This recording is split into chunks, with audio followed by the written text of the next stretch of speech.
Hello and welcome to another Friday. I've got a bit to get through this week. If you've tuned in, copying or looking at the thumbnail and you want to see the film on the Cotswold walk, jump forward about 20-25 minutes, it'll be there waiting for you. Or you can join us now on the comments section and see what all these wonderful people have been saying about the various films and goings on. Right. The first film that we'll have about a fortnight to go was Gloucester Cathedral, and there's some lovely comments on that. Here's one from David in Cornwall. Here's good day, what a stunning cathedral. I think we'll all agree with that. And the buildings that surround it. It's its own little community, isn't it, that really? It's self-contained as it always has been, I suppose, since it was built. Yeah, it's humbling to think, says David, that the craftsmen who built the cathedral must have known they would not see the project completed. True, yet they laboured on, putting their heart and soul into their work. This building must also stand as a memorial to those tradesmen. Yes, a little thought of point that, isn't it, really, that they knew they weren't going to see it through to the end, and yet their work is still exquisite. Wonderful. Trev. Trev, what's he been up to? Sorry I didn't report for a parade last week. I spent the week at Longbridge.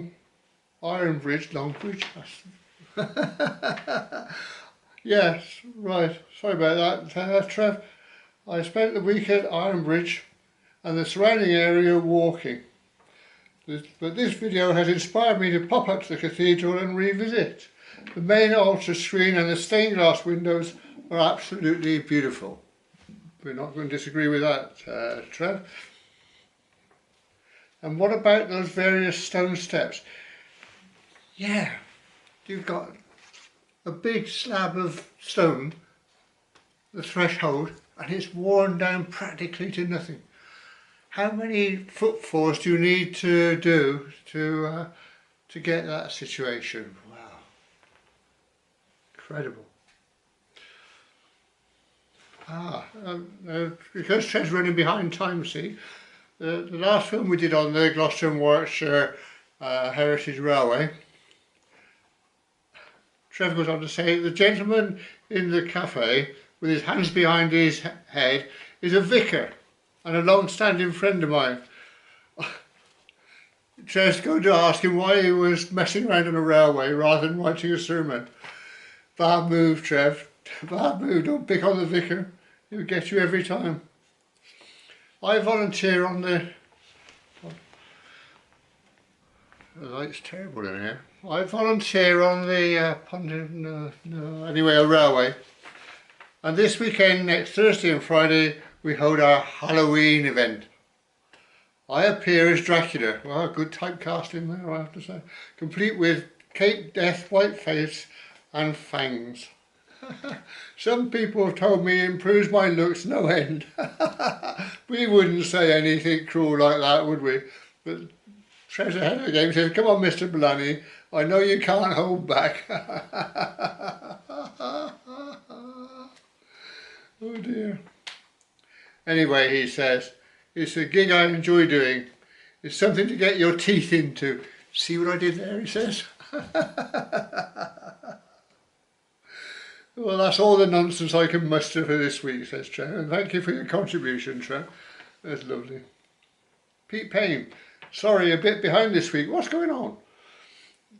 Gosh, he says, what a stunning building. In amazing condition, in all that detail. Yeah, it's wonderful, isn't it? Marilyn. Marilyn, the Parkinsons Walk's virtual family elder sister. Oh, Marilyn. If I can find it. I'm hoping you're all well and keeping warm. Temperature is dropping here every night, that's in Cheshire, up country. But it was a lovely portrait of Gloucester Cathedral, so thank you very much. You're welcome, Marilyn. Memories came flooding back. We love memories on this channel. We used to have to attend the end of term college service there, and we had to wear a hat. Oh dear, there are lots of moans and grunts about this, she said. What? Just because you had to wear a hat. Oh dear. Oh. I liked your hand washing in the monk's lavatorium, and I love that snapshot of human life carried on normally, but would not have liked it on cold mornings. No, can you imagine? Was that sequence in the film is one of Jim's favourites, isn't it? We'll get there in a minute with Jim. But yes, you can imagine that in a freezing cold winter, it's 5 o'clock in the morning, probably without hot water, cold water to wash in. Ugh, horrible. I look forward to seeing you at Severn Tunnel Junction, she says, next week. One of those places you pass through but never get off unless you live there. Take care and remember to take the cheese and pickle. Will do, Marlon. Michael from Poland. Michael, I reckon I misplaced one of your comments. I was replying to it and it disappeared. I don't know whether I got it back or not. That's the old YouTube giving us grief again. Michael then from Poland said, good afternoon. I'm so glad the video has arrived. Yes, even the whole video went missing beginning of last week.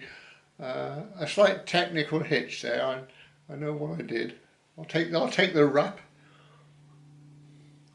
So Michael says, I always watch your videos on Friday morning before conversation classes start at 8 AM. 8 AM, blimey, yeah. Michael's a teacher. This morning you weren't there. I can normally set my watch by the time of your films, but I got back at 2 PM and there you are. Well, we got there in the end. Right, David from Spain. Well, Ron, I wonder where you got to. He said, I just got in with the search party, but there's no sign of you down here. A technical glitch, perhaps. Yeah, let's call it a technical glitch. That gets me off the hook. Good. I like that it says the hand washing sequence just gets better and better, especially after reading and hearing Jim's comment. Yes. As you can imagine, I've had a very busy week, he says, with great strides up in the loft. Yes, we're clearing out Mum's house. Mum's gone into a care home and so we're having to clear out the house. Oh, horrible job. But he said, in amongst the treasures I found a die-cast station master holding aloft a green flag. I've christened him Ron. Ah. And I'm just waiting for him to lower his flag to send this comment. He seems to be taking his time. So I'll carry on. I had a window to do some other things and went to see our old football team manager, who is sadly badly affected by Alzheimer's. Sorry about that, David. We did a few circuits of the corridors. If you knew what he was like in his younger days, he was a true leader. Well, at least you went to see him, David, and did a couple of laps of the corridors with him. Must have meant something for him, I would think. Well done. Colin. Yes. Now, Jim New Zealand used to go to school on the Steyning Grammar School by train years and years ago. And Colin has written in now to say, unfortunately, that railway line is now the bypass. So, sorry, Jim, your beloved railway line to school is now a bypass. Oh dear. Charles says the Cathedral, what a wonderful spot for contemplation. It is, and I've done that many times, just gone and sat in there and contemplated. The awe of history must be overwhelming, certainly is. I assume, says Charles, the Cathedral is still active on Sundays. Yeah, it's open every day, and they do run services every day, Charles, so they're keeping it going for purpose. He said, I'm just curious as to what might have become of all the old oak pews that must have filled it at one time. Those modern single seats just look out of place. Right. Well, I had a conversation around the family with this, Charles, prompted by your comment. And apparently pews are quite a modern invention, if you like. It came out in the Victorian age. And up till then, it was standing room only. So I suppose you could say they're reverting to that. If they can get rid of the single seats, then it's standing room only again.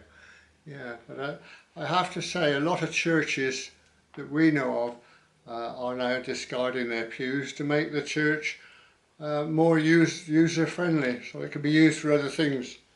So yeah, it's a raging disease over here, I'm afraid.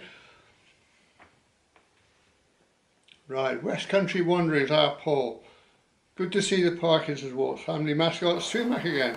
Yeah, where's Sumac?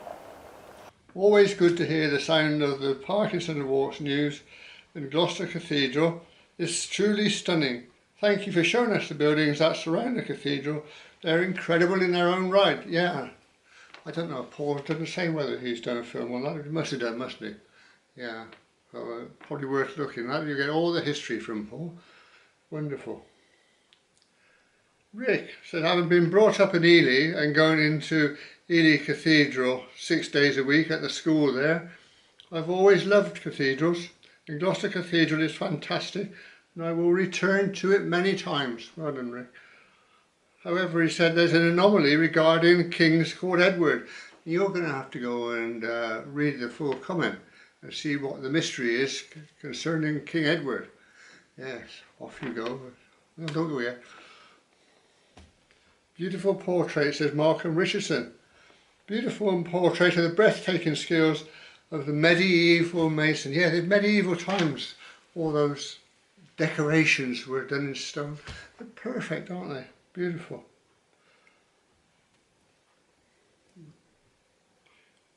What wouldn't we give, says Malcolm, to see and hear them at work and listen about their lives and those of many others whose labour made this possible. If you could go back, yes, it would be nothing like you imagine, I suppose. Yeah, it could be lovely, couldn't it, to go and have talks with the mason, see how they get on, see how they do it.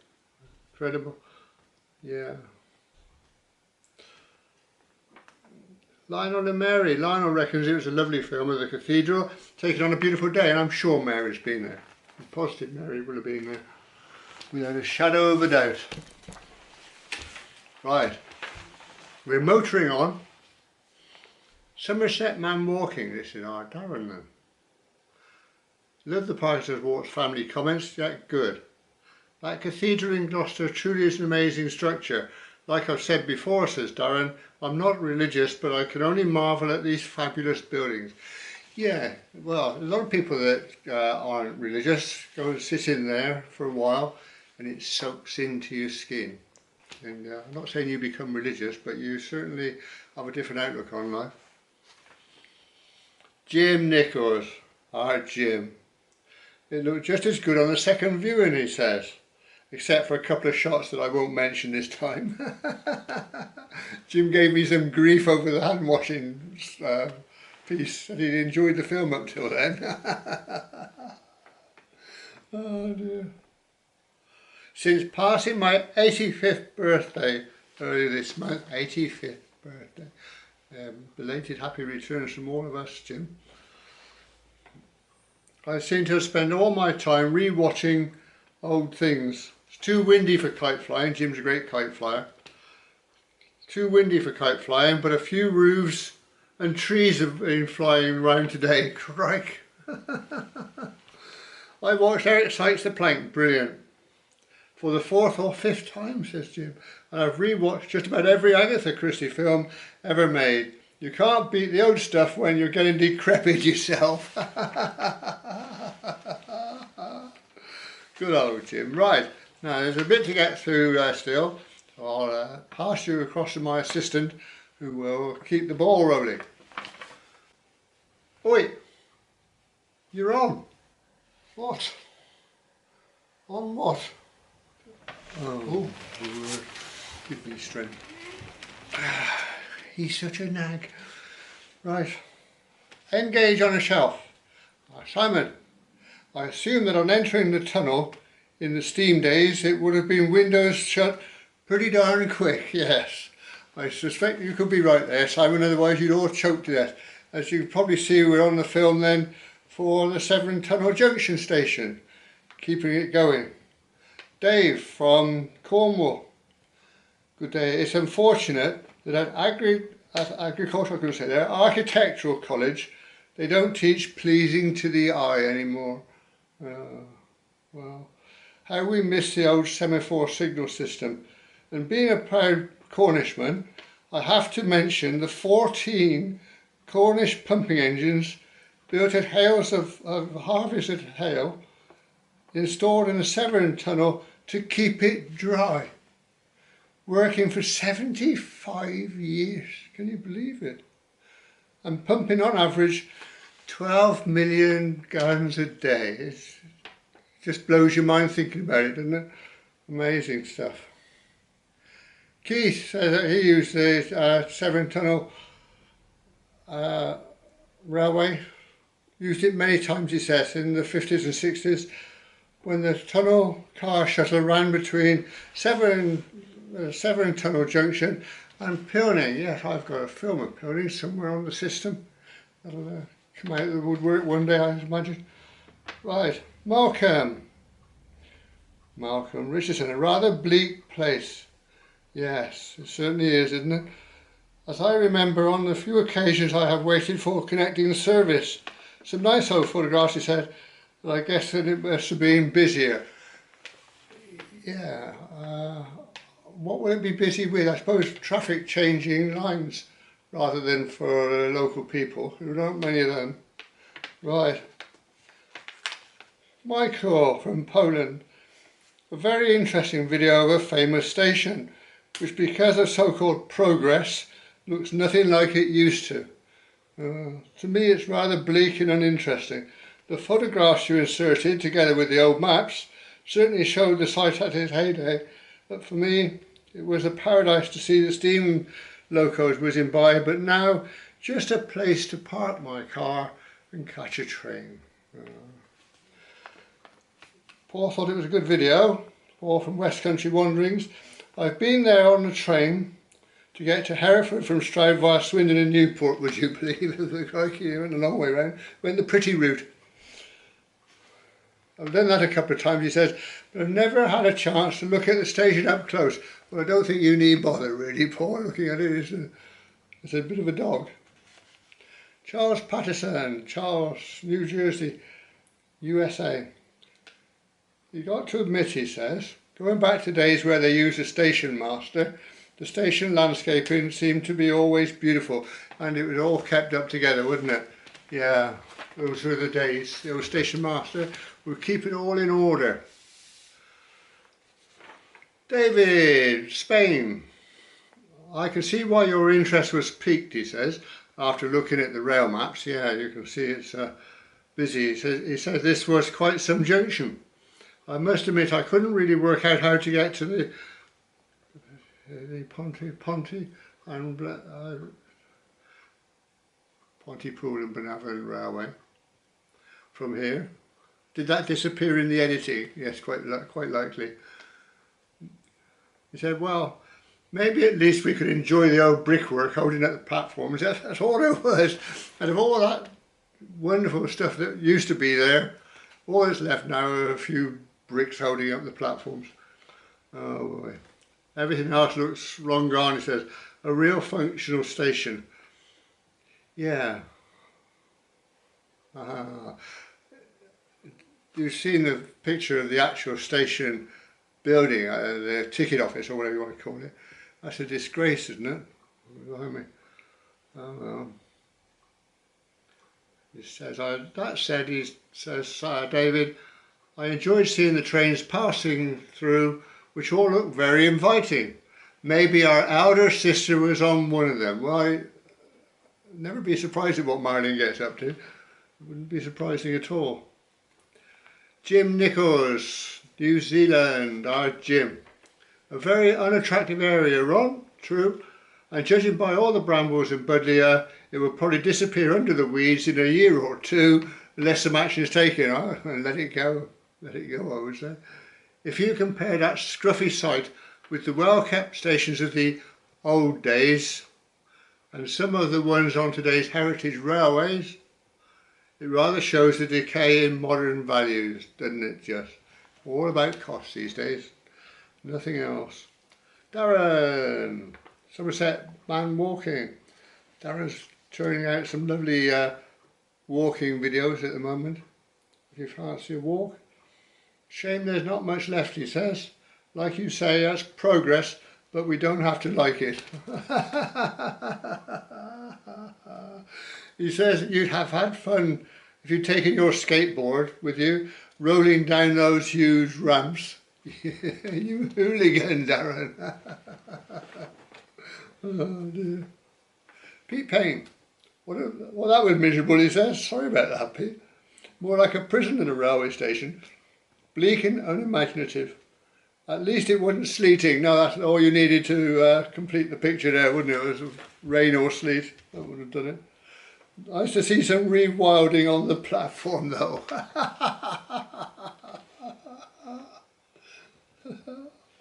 Oh dear. He said, on a brighter note, I've been for a lovely walk in the hills this morning with Sid the Yob. Well done, I hope you enjoyed it. Trev. Oh dear. Trev steps in. Thank you for today's video. Tunnel Junction is indeed an awfully bland and unattractive station in my view, and I'm fully on board with you about the catenary, which is ugly. And he said other electrified countries don't have that problem. Well, we obviously got much heavier gauge catenary or something, I guess. But yeah, it does make a mess of it all, doesn't it? And the development of the station owes a lot to the building of the Severn tunnel, of course. The tunnel opened in 1886. Blimey, that's a fair old time ago, isn't it? And then Trev goes on as Trev does and explains about the line into the Severn tunnel and the village of Sudbrook, which was built to cope with that spring, which was called the Great Spring. And it's still flowing as strong as ever today, says Kev. You can get all the detail if you go into the comments and read Trev's, I'm off again with it, Kev, aren't I? And you read Trev's total input, brilliant. And, apparently he says that it runs in a culvert several metres below the track. All right. But the pumping station was built at Sudbrook and it's still in operation today. There's a fascinating small museum there, apparently. And they used to let visitors in one day a year to see the workings. But however, these open days have been discontinued because of, wait for it, health and safety reasons. Oh, everywhere. Oh well. You can't escape it, I'm afraid, he said. And the original pumps were Cornish beam engines. Yeah, we've heard from David on that, haven't we? Yeah, brilliant. One of the original beam engines, he says, can still be seen in the Swansea Museum. Well, there you are, David. Next time you're up here, go look at one of your beam engines, the original. Wow.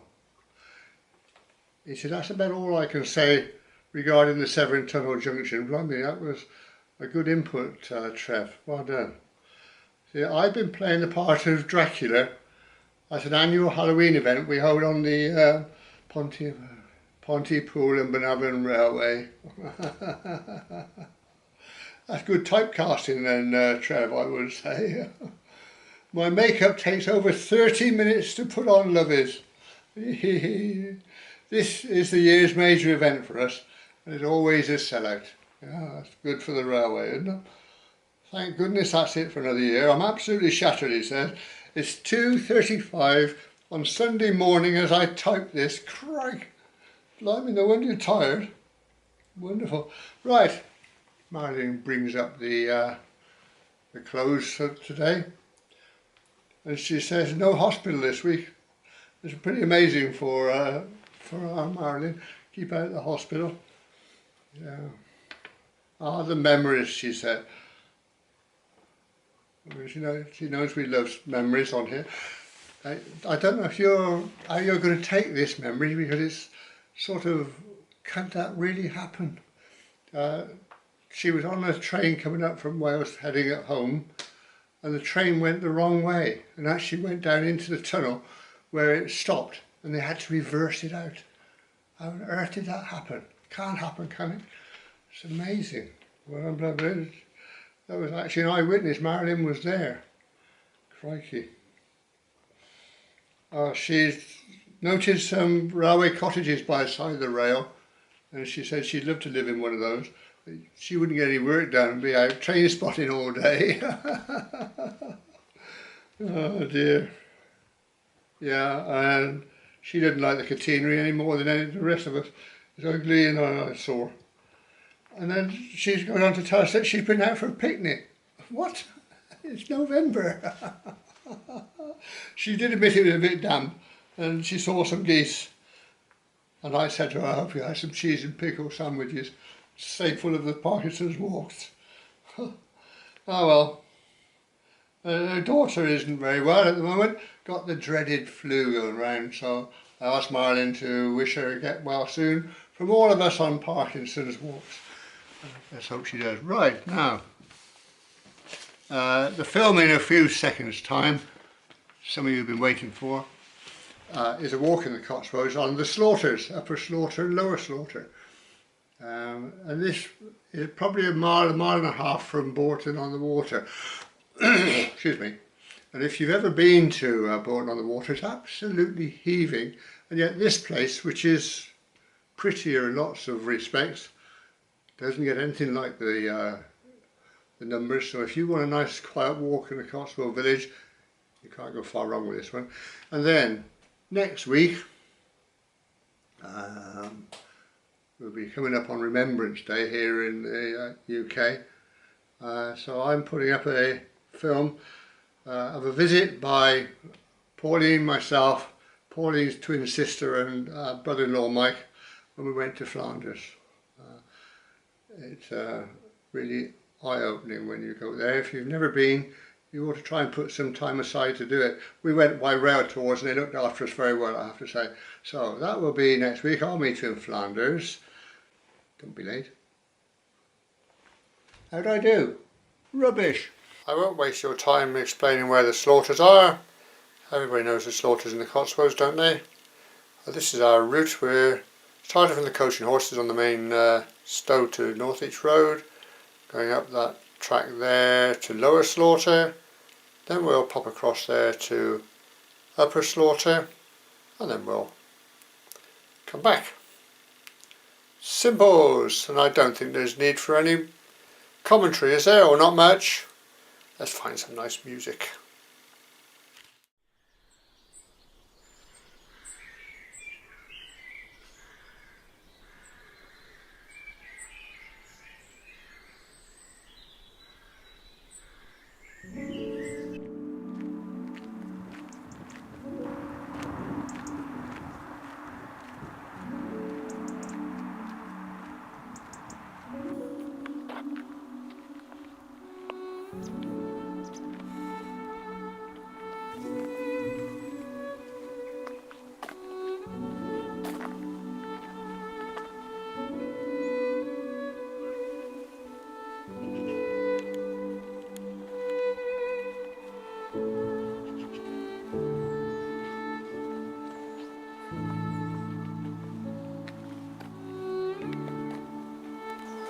River Eye, apparently.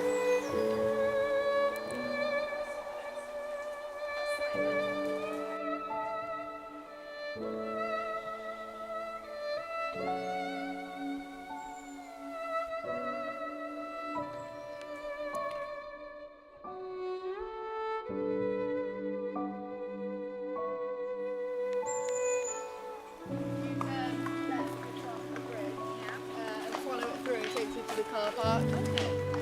Oh, that's not the private car park. Morning. Morning.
Okay, leave Lower Slaughter behind us, head for Upper Slaughter.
Agnes Witz was an ambulance driver during the war.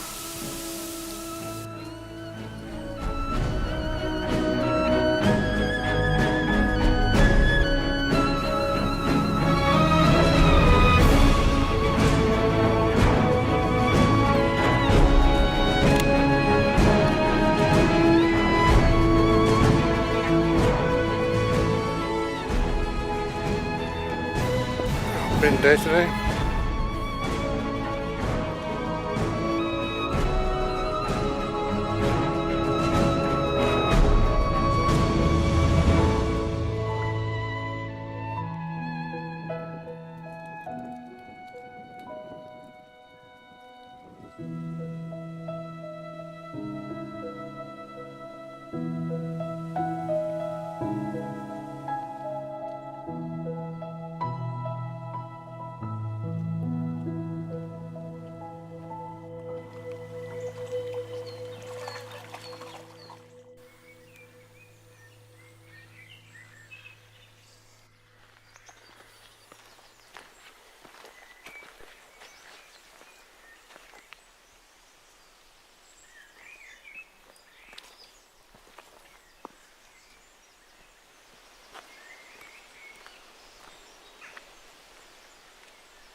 Well, from here it's back the way we came. So I hope you enjoyed that. If you did, it'd be nice if you subscribe to the channel if you haven't already done so, and press like and share. And I'll catch you on the next one.